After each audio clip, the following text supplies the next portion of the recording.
I'm a garbage man. And you might find it interesting that I became a garbage man because I absolutely hate waste. I hope within the next 10 minutes to change the way you think about a lot of the stuff in your life. And I'd like to start at the very beginning. Think back when you were just a kid. How did you look at the stuff in your life? Perhaps it was like these toddler rules. It's my stuff if I saw it first. The entire pile is my stuff if I'm building something. The more stuff that's mine, the better. And of course, it's your stuff if it's broken.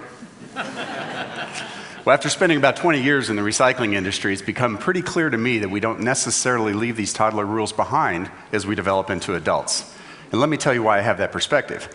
Because each and every day at our recycling plants around the world, we handle about 1 million pounds of people's discarded stuff. Now, 1 million pounds a day sounds like a lot of stuff, but it's a tiny drop of the durable goods that are disposed each and every year around the world, well less than 1%. In fact, the United Nations estimates that there's about 85 billion pounds a year of electronics waste that gets discarded around the world each and every year, and that's one of the most rapidly growing parts of our waste stream. And if you throw in other durable goods like automobiles and so forth, that number well more than doubles. And of course, the more developed the country, the bigger these mountains. Now, when you see these mountains, most people think of garbage. We see above ground mines. And the reason we see mines is because there's a lot of valuable raw materials that went into making all of this stuff in the first place. And it's becoming increasingly important that we figure out how to extract these raw materials from these extremely complicated waste streams. Because as we've heard all week at TED, the world's getting to be a smaller place with more people in it who want more and more stuff. And of course, they want the toys and the tools that many of us take for granted. And what goes into making those toys and tools that we use every single day? It's mostly many types of plastics and many types of metals. And the metals we typically get from ore that we mine in ever-widening mines and ever-deep mines around the world. And the plastics we get from oil, which we go to more remote locations and drill ever deeper wells to extract. And these practices have significant economic and environmental implications that we're already starting to see today.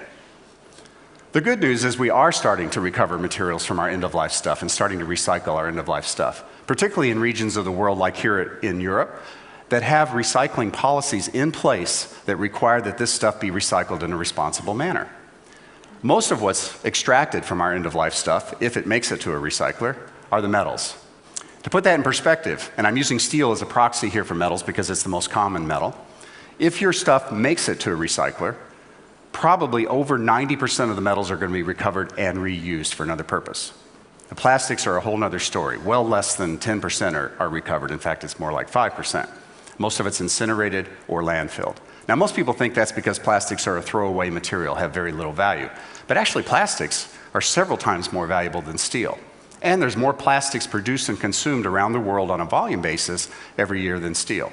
So why is such a plentiful and valuable material not recovered at anywhere near the rate of a less valuable material? Well, it's predominantly because metals are very easy to recycle from other materials and from one another. They have very different densities, they have different electrical and magnetic properties, and they even have different colors. So it's very easy for either humans or machines to separate these metals from one another and from other materials. Plastics have overlapping densities over a very narrow range. They have either identical or very similar electrical and magnetic properties, and any plastic can be any color, as you probably well know.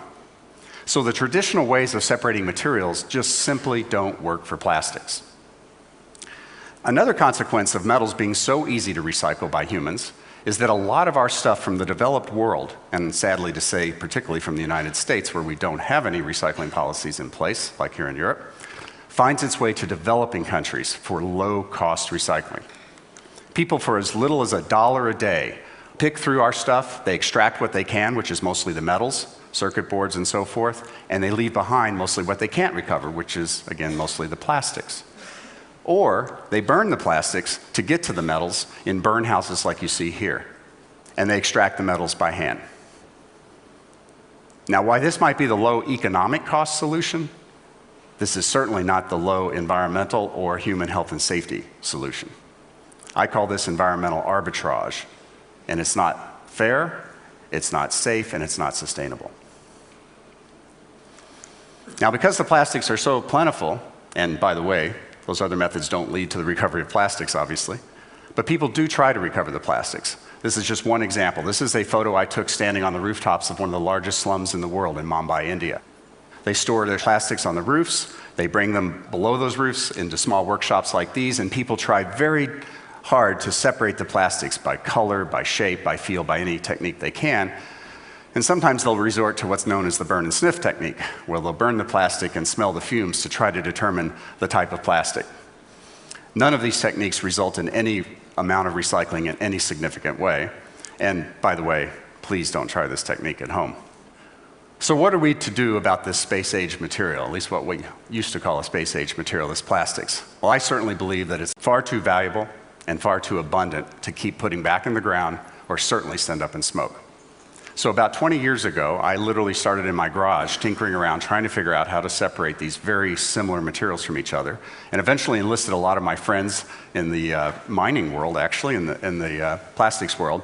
And we started going around to mining laboratories around the world because, after all, we're doing above-ground mining. And we eventually broke the code. This is the last frontier of recycling. It's the last major material to be recovered at any significant amount on the Earth, and we finally figured out how to do it. And in the process, we started recreating how the plastics industry makes plastics. The traditional way to make plastics is with oil or petrochemicals. You break down the molecules, you recombine them in very specific ways to make all the wonderful plastics that we enjoy each and every day. We said there's got to be a more sustainable way to make plastics, and not just sustainable from an environmental standpoint, sustainable from an economic standpoint as well. Well, a good place to start is with waste. It certainly doesn't cost as much as oil, and it's plentiful, as I hope that you've been able to see from the photographs. And because we're not breaking down the plastic into molecules and recombining them, we're using a mining approach to extract the materials. We have significantly lower capital costs in our plant and equipment.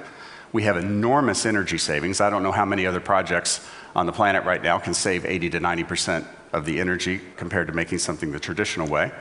And instead of plopping down several $100 million to build a chemical plant that will only make one type of plastic for its entire life, our plants can make any type of plastic we feed them. And we make a drop-in replacement for that plastic that's made from petrochemicals.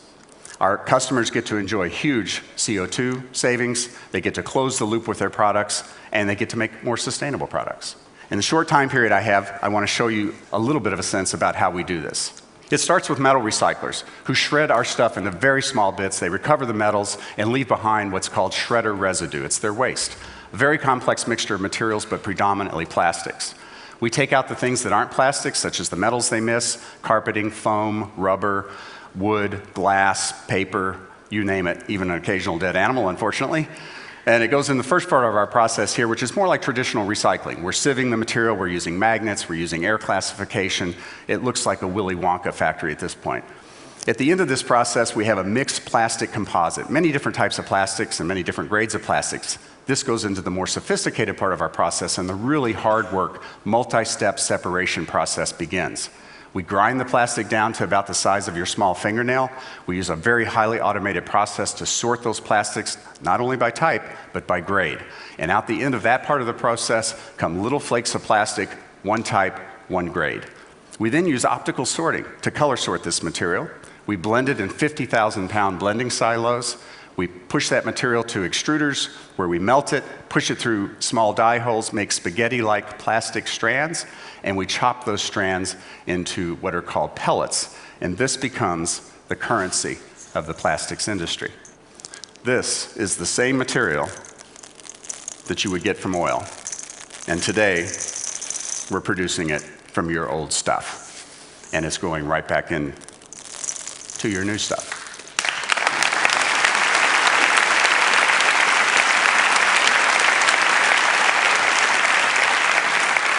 So now, instead of your stuff ending up on a hillside in a developing country, or literally going up in smoke, you can find your old stuff back on top of your desk in new products, in your office, or back at work in your home. And these are just a few examples of companies that are buying our plastic, replacing virgin plastic to make their new products. So, I hope I've changed the way you look at least some of the stuff in your life. We took our clues from Mother Nature. Mother Nature wastes very little, reuses practically everything. And I hope that you stop looking at yourself as a consumer. That's a label I've always hated my entire life. And think of yourself as just using resources in one form until they can be transformed to another form for another use later in time. And finally, I hope you agree with me to change that last toddler rule just a little bit to, if it's broken, it's my stuff. Thank you for your time.